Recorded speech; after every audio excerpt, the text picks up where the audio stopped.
Buenos días. A lo largo de la clase aparecerán líneas de tiempo para mantenernos claro cómo va la cronología de la misma. Esta es la línea de tiempo de Venezuela, la cual comenzaremos en unos instantes con Juan Vicente Gómez. Esta otra es la línea de tiempo mundial, es decir, del mundo, la cual comenzaremos con la Primera Guerra Mundial, la Revolución Rusa y la Gran Depresión.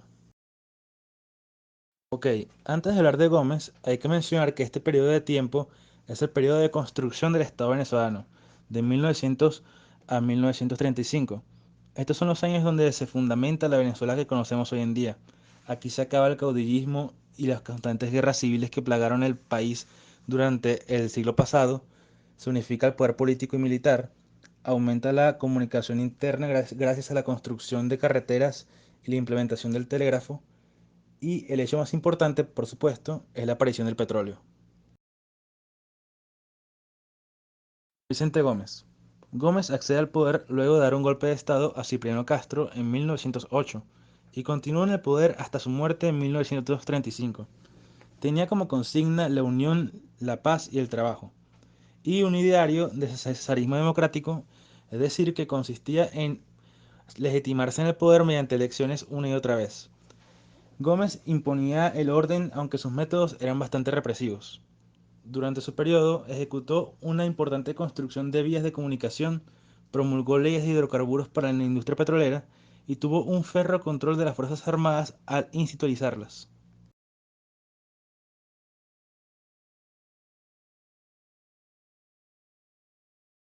Algunas de las obras más importantes de Gómez son la construcción de la carretera trasandina, la carretera Caracas-La Guaira, los hangares de la aviación y el primer pozo petrolero del país, el Sumaque 1. Mientras Gómez en Venezuela gobernaba con mano dura, el mundo experimentó la Primera Guerra Mundial entre los años 1914 y 1918. Este fue un conflicto armado entre potencias imperialistas europeas que produjo más de 10 millones de bajas y terminó con la caída de los imperios austrohúngaro, alemán, ruso y otomano. Participantes. La Primera Guerra Mundial fue un conflicto entre bandos y alianzas.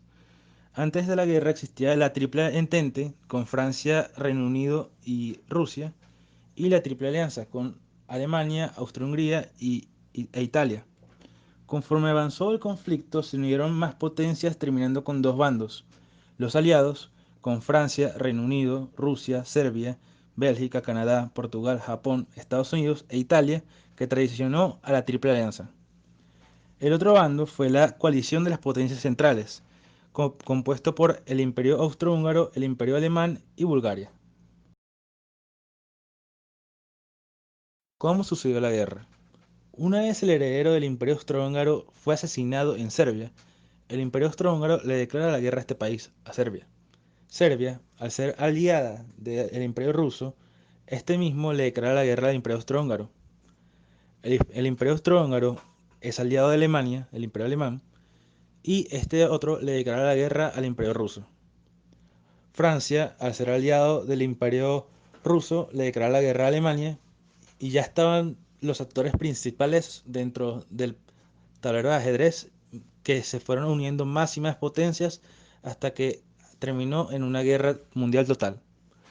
Todo esto terminó con la derrota de los imperios austrohúngaros y sus aliados, la desintegración de los imperios austrohúngaro, alemán, ruso y otomano, además de la muerte de más de 10 millones de personas. La Revolución Rusa fue un levantamiento popular ocurrido en Rusia durante febrero y octubre de 1917 contra la dinastía zarista del zar Nicolás II. Participantes principales: el zar Nicolás II y su esposa la emperatriz Alejandra, el líder del levantamiento de febrero Alexander Kerensky y el líder de la Revolución de Octubre y ganador del conflicto Vladimir Lenin. El conflicto. El zar se ganó el descontento popular del pueblo, en gran parte porque los rusos no estaban de acuerdo totalmente con participar en la Primera Guerra, y el zar se involucró de lleno en la misma, por lo que en la capital estallaron una serie de protestas que llevaron a su derrocamiento. Después de derrocar al zar, el nuevo gobierno provisional instaurado por Kerensky recurrió a la opresión a cualquier opositor, por lo que en octubre Bajo la instigación de Lenin, se efectuaron un golpe estratégico o de Estado con el objetivo de derrocar a Kerensky, lo que ascendió a Lenin al poder y sentó las bases para la instauración de la Unión Soviética. La Gran Depresión fue una gran crisis económica que comenzó en 1929 en Estados Unidos y se extendió rápidamente a los países europeos a una reconstrucción por la Primera Guerra. Después de esta guerra, la gente empieza a invertir en bolsa. No solo los expertos, sino que cualquiera lo hacía. Durante toda una década donde las cotizaciones en bolsa no hacían más que subir, muchos expertos se dan cuenta de que el mercado está a punto de derrumbarse y venden sus títulos generando una caída en la bolsa. La caída genera pánico en las personas que desesperadamente empiezan a vender sus acciones. Esto termina con el crack del 29 y el comienzo de la mayor crisis económica de la historia, donde se perdieron ahorros, trabajo y aumentó la pobreza.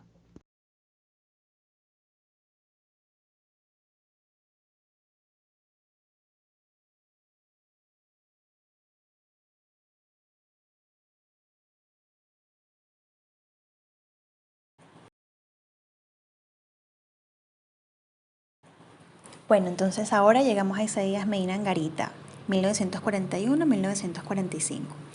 Bueno, este señor fue electo en 1941 por el Consejo Legislativo, lo que se conoce como un sufragio indirecto o elecciones de tercer grado. Para más o menos señalar algunos aspectos importantes, fueron la creación de la documentación venezolana. Se imprime por primera vez la cédula el 3 de noviembre de 1942. Salió a su nombre. La cédula número 1 fue de Isaías Medina Angarita.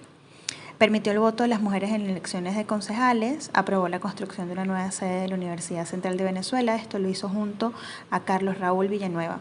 Construyó la organización El Silencio de Caracas, que todos conocemos, creó los servicios del Instituto Venezolano de los Seguros Sociales, que conocemos con sus siglas IVSS. Durante su presidencia se funda Fede Cámaras, quien funge como principal organización empresarial del país. Angarita fue un político militar, con rumores que se apoyaba al fascismo. Fue culpado también por actos antidemócratas que ocurrieron durante su presidencia, como por ejemplo el destierro de un dirigente de la oposición y la clausura de un periódico también. A su vez, fue el encargado de mantener a Venezuela imparcial durante la Segunda Guerra Mundial.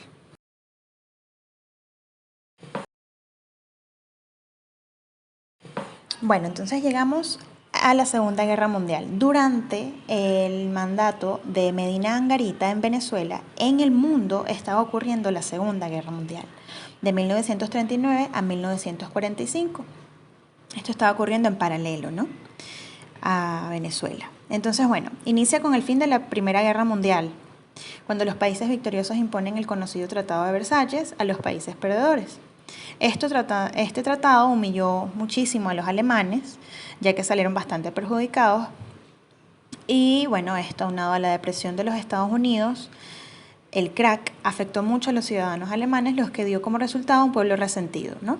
Entonces, bueno, lamentablemente el pueblo resentido, en unión a un líder resentido, en este caso Hitler, al que solamente se le ocurrían malas ideas, es cuando él decide reunir todas sus energías y mucha habilidad de persuasión que tenía para establecer un régimen totalitario en su país, acabando con las instituciones democráticas.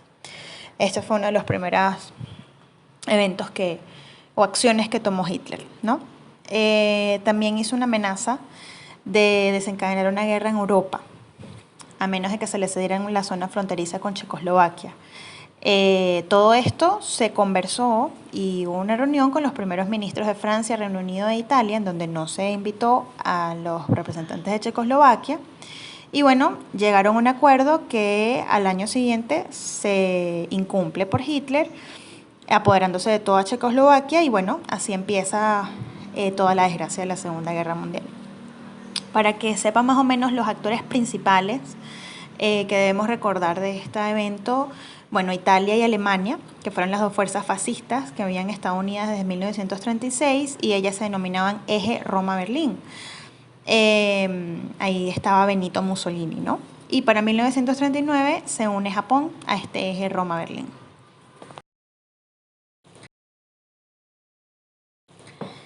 Algunos de los eventos más importantes de la Segunda Guerra Mundial que podemos recordar, bueno, uno de los más importantes, la persecución de los judíos, lo que conocemos como el Holocausto por parte del nazismo, que se hizo una política activa, lo que quiere decir que era legal toda esta persecución, ¿no? En 1938 empiezan con la expansión territorial, incorporando a Austria entre sus dominios, la expansión nazi, ¿no? Hitler logra invadir países como Francia, Italia, Grecia, Libia, Yugoslavia, entre muchos otros, y para 1941 habría logrado que Bulgaria, Rumania, Hungría se alistaran a sus tropas.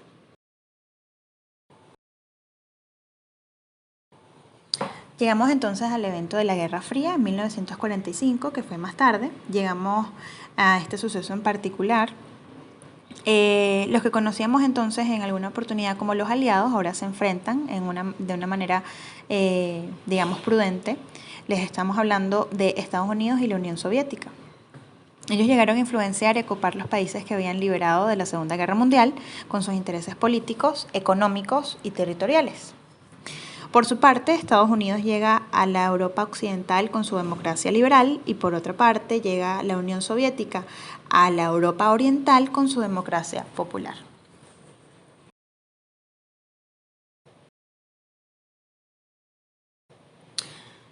Bueno, mientras tanto, seguimos entonces con Venezuela. De 1948 a 1958 tenemos esta época de la dictadura militar, tiempos de gran represión y miedo, pero sin embargo, bueno, hubo muchas construcciones importantes de obras e infraestructuras en el país que apoyaron al desarrollo y también creció la industria.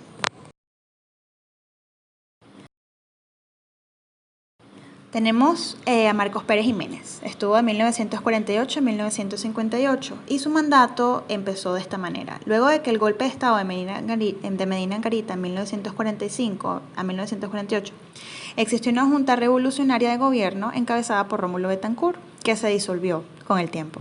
Para 1952 toma la presidencia Marcos Pérez Jiménez, pero no es hasta 1952 que queda como presidente provisional y en el 53 se designa como presidente constitucional.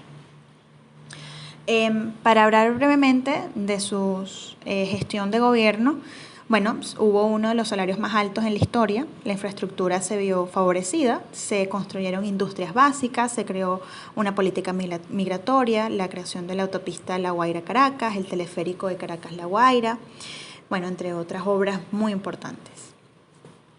A pesar de la controversia que se forma debido a su dictadura y su opresión, el poco tiempo que estuvo en el país se vio cambio progresivo de la economía y la infraestructura. Hubo mucho desarrollo. Pero bueno, todo terminó cuando se vio obligado a escapar del país por un golpe militar y huyó a España.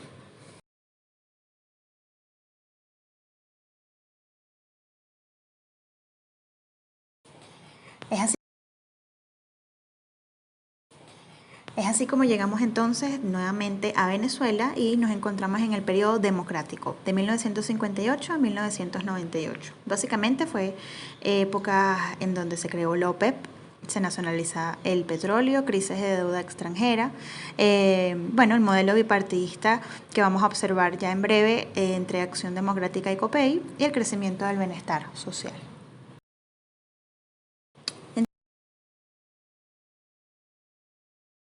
Entonces empezamos con Rómulo Betancourt, de 1959 a 1964. Básicamente, después de la dictadura de Pérez Jiménez, se promulga Rómulo Betancourt como presidente encargado de la transición democrática. A pesar de recibir un gobierno de parte de una gestión dictatorial, fue bastante importante, ya que Venezuela se recupera de los regímenes dictatoriales que durante varios años atacaron a Venezuela, por así decirlo. Empieza entonces la transición a un sistema de libertades que tuvo mucho éxito. Su presidencia fue clave para iniciar la democracia en Venezuela. Algunas de las importantes gestiones que hubo durante este periodo fue el inicio de la reforma agraria, la fundación de la Corporación Venezolana de Guyana, Corporación Venezolana de Petróleo, promovió una doctrina internacional donde solo se reconocían los gobiernos electos por votación popular y se fundó la Organización de Países Exportadores de Petróleo, conocida como OPEP. En 1964 finaliza su periodo y da inicio a la era de los periodos democráticos, Rómulo Betancourt. Algunos historiadores reconocen a Rómulo Betancourt como el padre de la democracia. Raúl León gobierna desde 1964.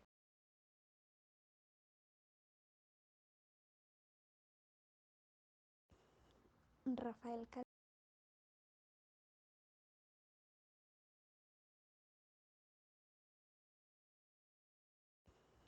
Rafael Caldera gobierna desde 1969 hasta 1974 con el partido político COPEI. Antes de tomar posesión, en 1969 estalla la rebelión Rupununi en Guyana, lo cual se convierte en una oportunidad para Venezuela anexar el Esequibo. Entonces, en 1970 comienza el Protocolo de Puerto España, donde se suscribieron los gobiernos de Venezuela, Guyana e Inglaterra, en el contexto de la reclamación venezolana sobre el territorio de la Guayana Esequiba. Ahora, lo más importante de este periodo es que en 1973 ocurre un auge petrolero como consecuencia de la guerra de Yom Kippur. Entonces, los países árabes realizaron un embargo petrolero que ocasionó que los precios pasaran de $3 el barril a $14 el barril, triplicando el presupuesto de la nación de 14.000 millones de bolívares a 42.000 millones de bolívares.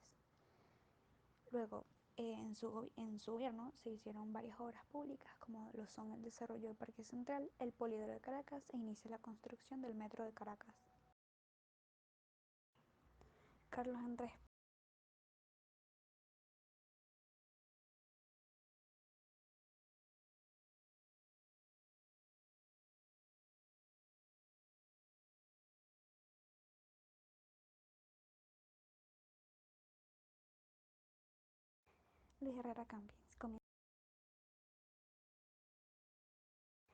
Luis Herrera Campins comienza su gobierno desde 1979 hasta 1984 con el partido político COPEI. Entonces, eh, durante su gobierno se inaugura instalaciones culturales y deportivas, se construye el complejo cultural Teresa Carreño, se culmina la primera línea del metro de Caracas y lo más importante de su gobierno es que en 1983 ocurre el Viernes Negro, día en el cual se instituyó un control de cambio diferencial, ¿verdad? Se dejan de vender los dólares libremente a 4.30 bolívares por dólar y se vendían a dos precios paralelos. Jaime Lucinchi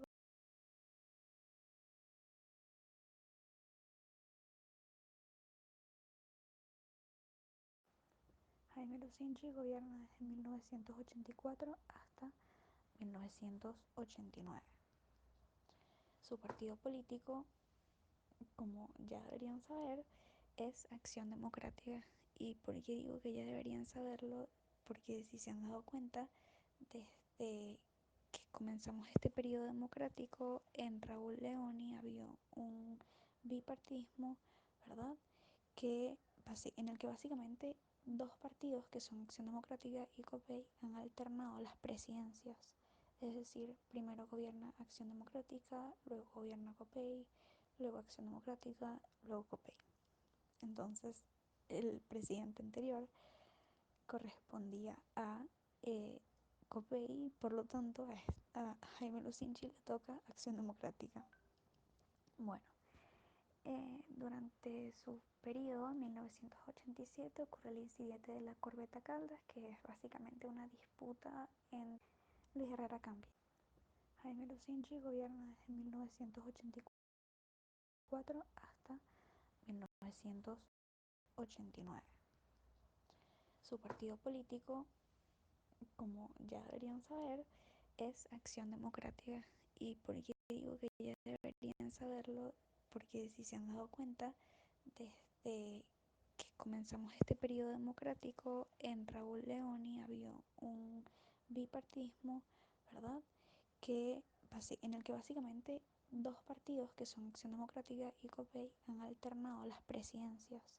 Es decir, primero gobierna Acción Democrática, luego gobierna COPEI, luego Acción Democrática, luego COPEI.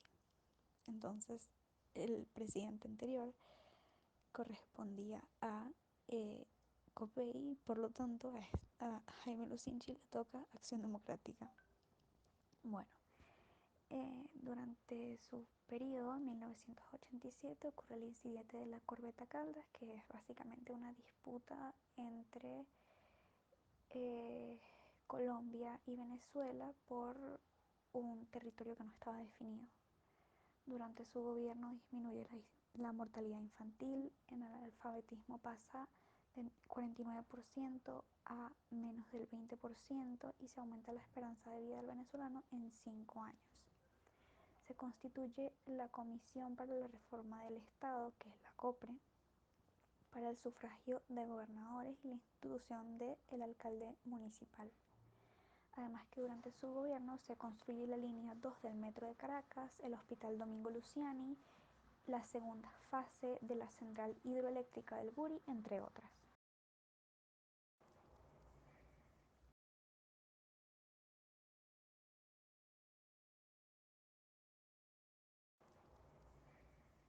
Carlos Andrés Pérez, gobierno de 1989 a 1993.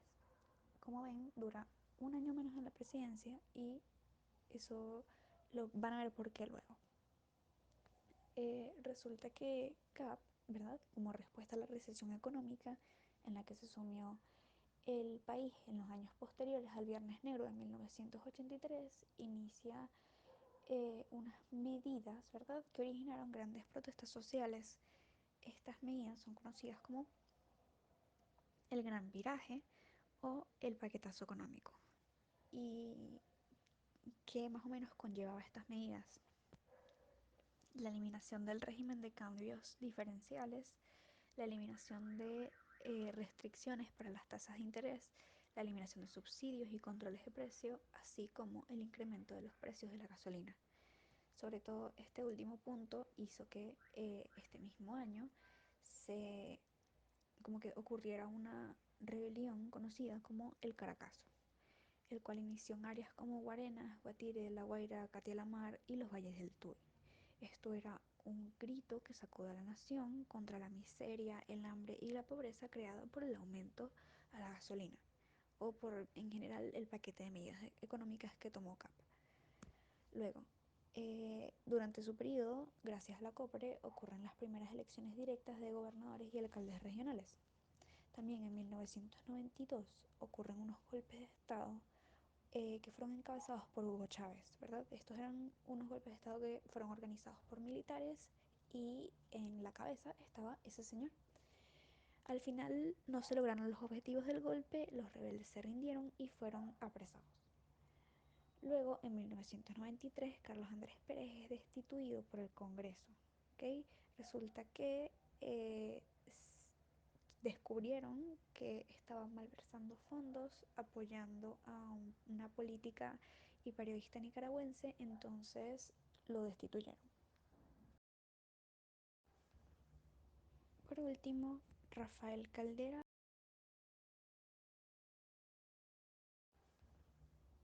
Por último, Rafael Caldera, el segundo periodo, de 1994 a 1999. Este es como que el primer periodo desde Raúl Leoni en donde se rompe el bipartidismo. ¿Okay? Sabemos que desde aquella presidencia los partidos políticos se alternaban entre Acción Democrática y COPEI, Acción Democrática y COPEI, que sí hasta el segundo periodo de Carlos Andrés Pérez, que fueron 2 seguidas de Acción Democrática. Bueno, aquí resulta que a Rafael Caldera no le permitieron postularse con COPEI y él dijo, ¿sabes qué? Yo igual me voy a postular y creó un nuevo partido político conocido como Convergencia o también como El Chiripero, y se postuló y ganó. Su gobierno fue conocido como una corte populista donde se volvieron a establecer los controles de precio y no se subió el precio de la gasolina, la cual llegó a unos niveles tan bajos que era que sí la más barata del mundo y se vendía con pérdidas. Se crea la Agenda Venezuela, que es un programa económico impulsado por el gobierno con el fin de hacer frente al escenario económico derivado de las consecuencias financieras de la crisis bancaria. Y finalmente está el sobreseimiento de los militares golpistas. Esta acción destaca el indulto a Hugo Chávez, que le abrió las puertas a la presidencia para el siguiente periodo. El apartheid se refiere a la época en El apartheid se refiere a la época en Sudáfrica entre los años 1948 y 1992 en que se realizaron diversas formas de segregación racial. Es decir, que básicamente se dio la separación total de los grupos raciales, excluyendo y marginando a las personas de color. Se crearon diversas leyes de segregación racial que dividían a las personas en zonas específicas según su raza. Se le quitó a los votantes no blancos el derecho al voto, se prohibieron los matrimonios entre razas y se dio la autoridad a la policía de usar la fuerza y detener a las personas por cualquier razón que se considere que afecte a la seguridad pública. Además, ocurrieron masacres en manifestaciones y las muertes de personas no blancas quedaron impunes, sin investigación, y abundan los presos políticos sin derechos humanos.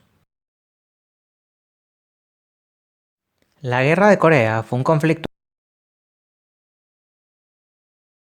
La Guerra de Corea fue un conflicto armado que tuvo lugar en la península coreana entre los años 1950 y 1953, en donde básicamente el norte comunista atacó al sur capitalista bajo la excusa de unir a todo el territorio bajo un solo gobierno de corte comunista. Este conflicto dividió la península de forma permanente en Corea del Norte, que fue apoyada por China y la Unión Soviética, y en Corea del Sur, que fue apoyada por los Estados Unidos. Al inicio de la guerra, los norcoreanos atacaron por sorpresa y consiguieron conquistar gran parte del sur de la península. Pero debido a esto, los Estados Unidos, apoyados por la ONU, enviaron tropas para expulsar a los norcoreanos de la región. Más adelante, y debido a la posibilidad de una derrota de Corea del Norte, China decidió desplegar sus tropas para combatir al sur y sus aliados. El motivo de que China se involucrara fue por el temor de que una victoria estadounidense diera paso a una invasión del territorio chino. La disputa duró 3 años, pero el conflicto terminó tras las amenazas de recurrir al armamento nuclear por parte de los Estados Unidos, por lo que el gobierno de China desistió y Corea del Norte formalizó su rendición. Hoy en día, la frontera que separa a Corea del Norte y Corea del Sur se mantiene, y aunque es una zona desmilitarizada, sigue siendo de gran tensión. La guerra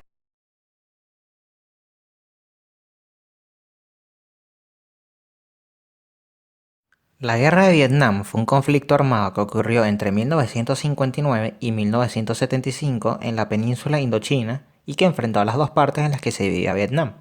La República de Vietnam del Sur, apoyada por Estados Unidos, Australia, Nueva Zelanda y Corea del Sur, y la República Democrática de Vietnam del Norte, apoyada por la Unión Soviética, China y Corea del Norte.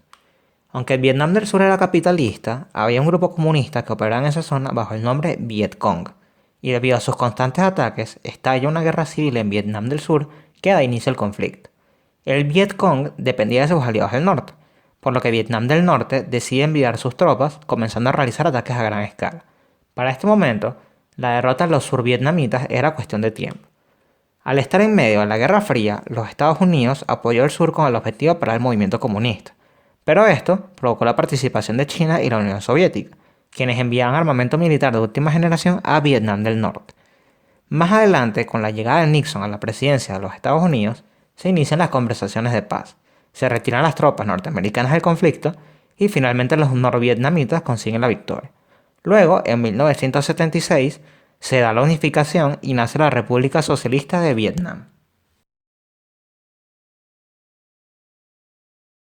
La crisis del Canal de Suez fue un conflicto armado.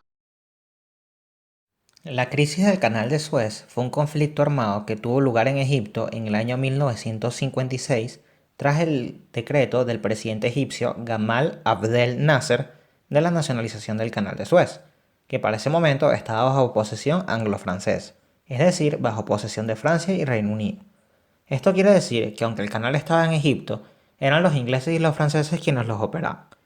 La nacionalización del canal afectaba a los intereses económicos de estos países, por lo que Francia y Reino Unido prepararon un ataque militar y una alianza con Israel que para ese momento ya se encontraba en conflicto con Egipto. Los países acordaron que primero se realizaría una invasión israelí, seguida de una intervención de Francia y Reino Unido que en caso de ser rechazada sería tomada como motivo de guerra.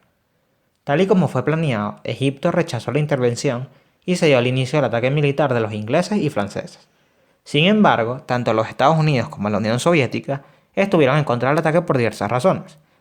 Las amenazas económicas de Estados Unidos y las amenazas de agresión de la Unión Soviética fueron determinantes para la retirada de las fuerzas anglo-francesas de Egipto y la finalización de este conflicto. La revolución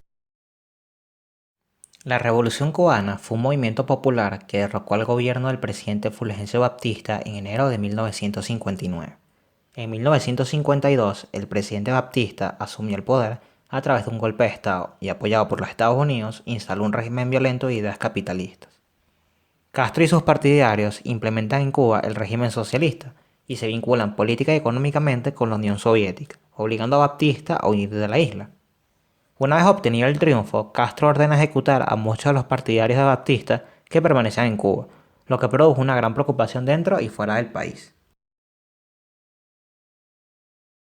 La guerra La Guerra de los 6 días fue un enfrentamiento que tuvo lugar entre el 5 y el 10 de junio de 1967 y consistió en el enfrentamiento de Israel contra Egipto, Siria y Jordania. Esta guerra fue el resultado de muchos factores que crearon fuertes tensiones en las fronteras entre Israel y Egipto en la península del Sinaí, donde por muchos años existió un ambiente casi hostil. Israel triunfó entre las fuerzas armadas de los distintos países árabes, lo que trajo consigo un cambio radical en el mapa geopolítico de la región. Tras este conflicto, Israel logró conquistar la península del Sinaí, la Franja de Gaza, los Altos del Golán y Cisjordania. Esto quiere decir que para el final de la guerra, Israel poseía 68.672 kilómetros cuadrados que antes se hallaban en manos de sus enemigos árabes. El muro de Berlín se construyó después de la Segunda Guerra Mundial, cuando el bando de los aliados consiguió derrotar al régimen nazi. Los países vencedores dividieron a Alemania en dos: la República Federal de Alemania y la República Democrática Alemana. Desde 1949, el territorio de la RFA estaba bajo el control de Estados Unidos, el Reino Unido y Francia, mientras que la RDA estaba bajo la influencia de la Unión Soviética.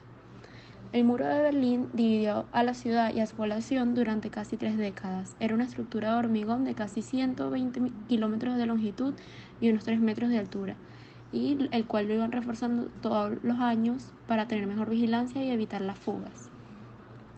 Tanto fue la presión social y las demandas de los berlineses que consiguieron derribar por fin el muro la noche del 9 al 10 de noviembre de 1989, y un año más tarde se hizo oficial la reunificación de Alemania. La caída del muro de Berlín supuso que los berlineses del este tuvieran los mismos derechos y libertades que en el Berlín occidental, y que los familiares separados por el muro pudieran por fin reunirse. La unificación de Berlín también fue el inicio de la reunificación de toda Alemania. Como ya se mencionó anteriormente, tras meses de protesta y reivindicaciones, las autoridades aprobaron la anexión de la RDA a la RFA el 3 de octubre de 1990. Al mismo tiempo, la desaparición de la RDA y el declive de las políticas comunistas condujeron al fin de la Unión Soviética. Y por último, se dice que los historiadores consideran que la caída del muro de Berlín simboliza también el fin de la Guerra Fría.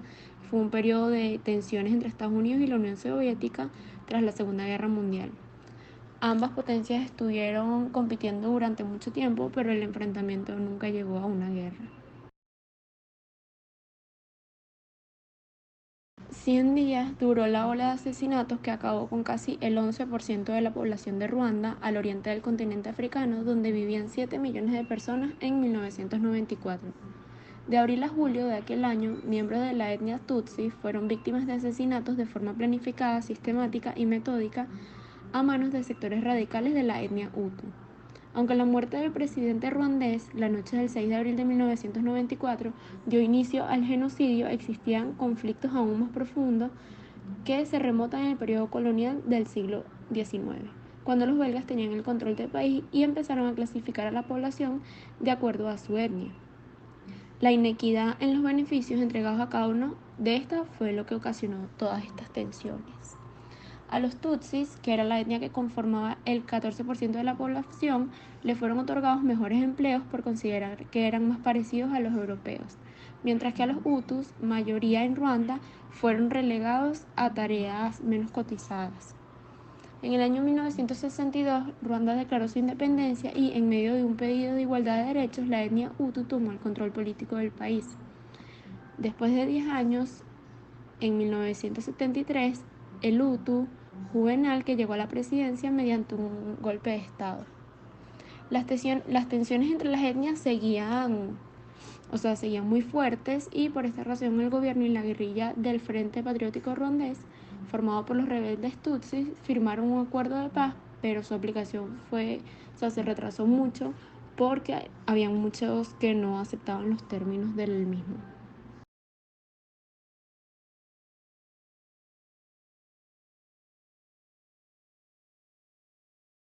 En el panorama histórico venezolano encontramos el socialismo del siglo XXI, de 1999 hasta la actualidad. Entre los puntos más importantes de este está el auge y caída del precio del petróleo, la creación de organismos y de cooperación regional y el debilitamiento de la democracia.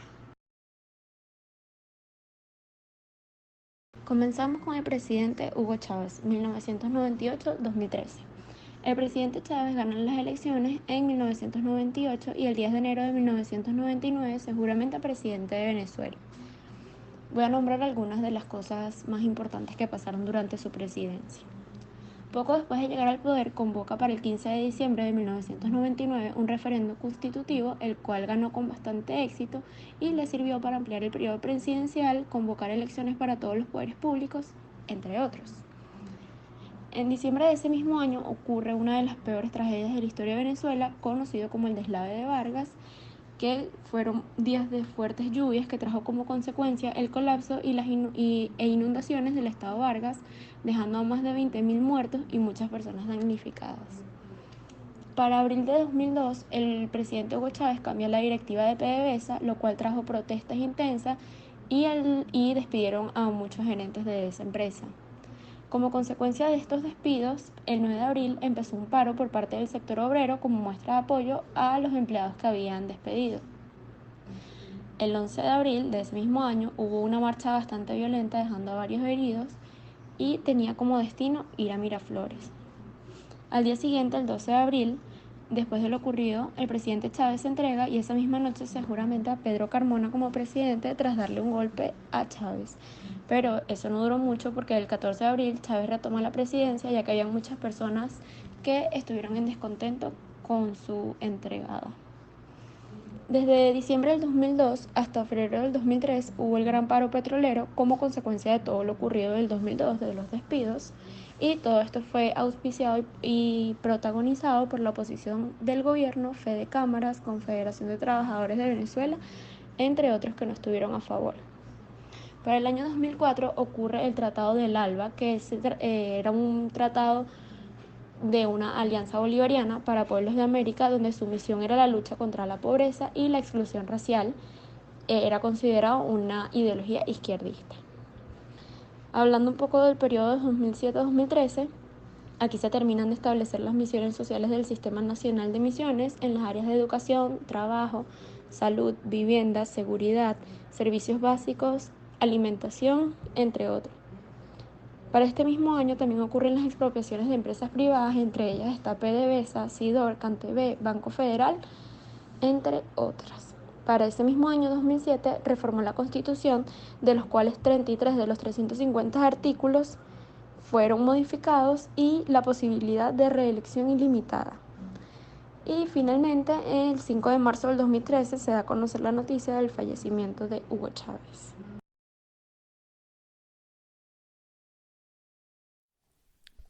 El ataque a las Torres Gemelas. El ataque a las Torres Gemelas, también conocido como el 9/11, fue una serie de 4 ataques terroristas coordinados en contra de los Estados Unidos de América, orquestados por el grupo terrorista islámico conocido como Al-Qaeda. Se trata del ataque terrorista más letal de la historia de los Estados Unidos, resultando en 2.977 muertes y más de 25.000 heridos, además de consecuencias de salud permanentes para muchos. El ataque consistió en el secuestro de 4 aviones, 2 de los cuales se estrellaron en contra del conocido World Trade Center, que también se conoce como las Torres Gemelas. Otro de los 4 aviones se estrelló contra el Pentágono y el último, gracias a los actos heroicos de pasajeros del avión, se logró frustrar el ataque y el avión se terminó estrellando en un campo en Pensilvania. El avión estaba dirigido hacia Washington, D.C., la capital de los Estados Unidos.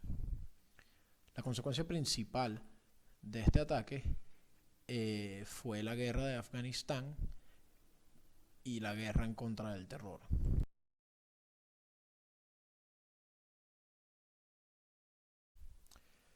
La guerra de Afganistán fue una guerra es una guerra que comienza en el 2001 y continúa hasta la actualidad, que comienza como respuesta al ataque del 9/11 que habíamos hablado antes. El objetivo principal era remover al talibán del poder para así negar una base de operaciones para los grupos terroristas que operaban desde Afganistán, tales como Al-Qaeda. Este objetivo se logró rápidamente, pero la región quedó con un vacío de poder. Por lo tanto, se formó una coalición de más de 40 países, entre los cuales estaban todos los países de la OTAN, que se dio a llamar la Fuerza Asistente de Seguridad Internacional, o ISAF por sus siglas en inglés. Esta constituye la primera guerra en la cual la OTAN realiza operaciones militares fuera de su territorio. La guerra continúa hasta hoy en día en forma de insurrecciones de pequeños grupos talibanes a lo largo de la región, los cuales son combatidos por las fuerzas afganas libres. Hoy en día se han hecho diversos esfuerzos por terminar la guerra, los cuales han sido parcialmente fructuosos, más recientemente por el presidente Donald Trump de los Estados Unidos.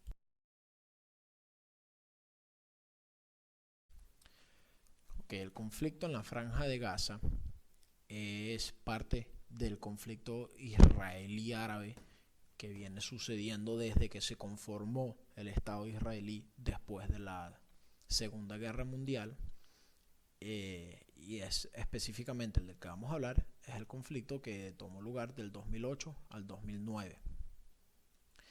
Este fue un conflicto entre el ejército israelí y diversos grupos paramilitares que operan desde Gaza. El conflicto comienza porque el gobierno israelí ejecuta una serie de bombardeos que se hicieron con el propósito expreso de detener bombardeos en contra de Israel. Es decir, fue un ataque preventivo. Otro propósito oficial, es decir, o propósito según el gobierno israelí, fue detener el tráfico de armas hacia Gaza, el cual era un riesgo de seguridad para la nación judía. El conflicto termina después de 3 semanas con un cese unilateral, es decir, un solo lado cesó el fuego, o sea, un cese de fuego unilateral. Ese lado fue Israel cesó el fuego, y Hamas, que es el principal grupo terrorista dentro de Israel, respondió positivamente al cese, es decir, ellos también dejaron de luchar.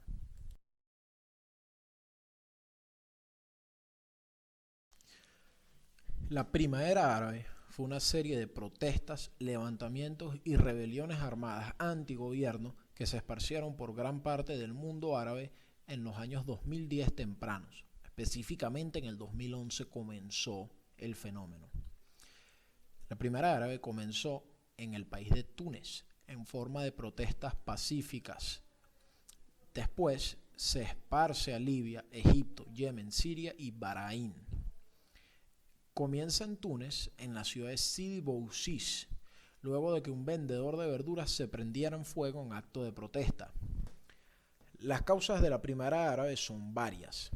En general, se puede decir que se causaron a partir del descontento de la población de los países del mundo árabe. Este descontento surge a raíz del autoritarismo, la cleptocracia, la corrupción, las violaciones a los derechos humanos, el desempleo y la pobreza que había en estos países.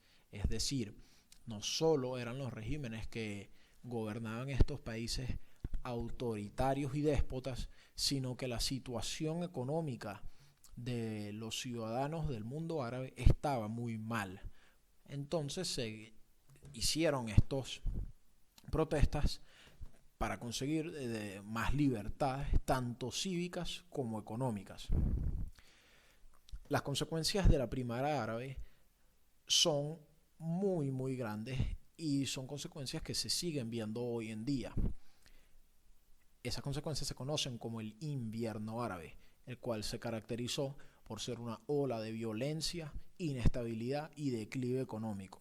En Siria y en Egipto se logran reemplazar a los regímenes que oprimían a su nación, pero en Siria comienza la guerra civil que generó una diáspora de inmigración a Europa y al mundo árabe también, y que es caracterizada por ser una guerra muy complicada y violenta, en donde se dan muchas violaciones a derechos humanos y muchos crímenes de guerra, entre ellos el uso de armas químicas.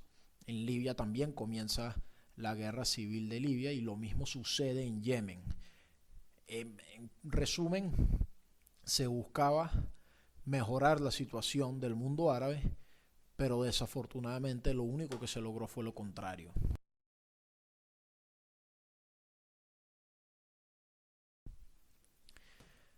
La crisis en Crimea o la anexación de la península de Crimea por parte de la Federación Rusa es una crisis geopolítica que sucede en el 2014, luego de que la Federación Rusa intentara y de hecho lograra anexar la península del país de Ucrania, conocida como Crimea. Esta se da porque en el 2014 el presidente de Ucrania, que era Viktor Yanukovych, era muy prorruso. Es decir, su objetivo era lograr una alianza entre Ucrania y Rusia y responder más a los intereses rusos que a los intereses ucranianos. Esto genera una ola de protestas conocidas como el Euromaidán, que eran pro Unión Europea, es decir, quienes protestaban no querían tener relaciones más estrechas con Rusia, sino con la Unión Europea. De hecho, lo que querían era hacer que Ucrania fuera parte de la Unión Europea. Las protestas culminan en que Viktor Yanukovych abandona el puesto y el país, y acto seguido Putin tiene una larga reunión, donde al final concluye que es imperativo que Rusia tome la península de Crimea. Poco tiempo después aparecen soldados sin identificación y enmascarados, es decir, quienes veían a los soldados no podían detectar de qué país ellos provenían. Estos soldados toman diversos lugares políticos importantes dentro de la península de Crimea y básicamente invaden el lugar. Esto genera una crisis en la comunidad internacional, una vez se revela que son rusos, y se hace un referéndum en el cual los ciudadanos de la península de Crimea deciden formar parte de la Federación Rusa y dejar de ser parte de Ucrania. Esta decisión fue controversial, pero fue muy predecible, porque la península de Crimea étnicamente era muy rusa. El lenguaje que se hablaba ahí, más que el ucraniano, era el ruso, y la gente de ahí se identificaba más con Rusia que con Ucrania. Adicionalmente, Crimea fue, en la época de la Unión Soviética, Crimea fue un oblasto que la Unión Soviética concedió al territorio de Ucrania como gesto simbólico. Por eso es que el resultado de esto fue que se anexaron a la federación.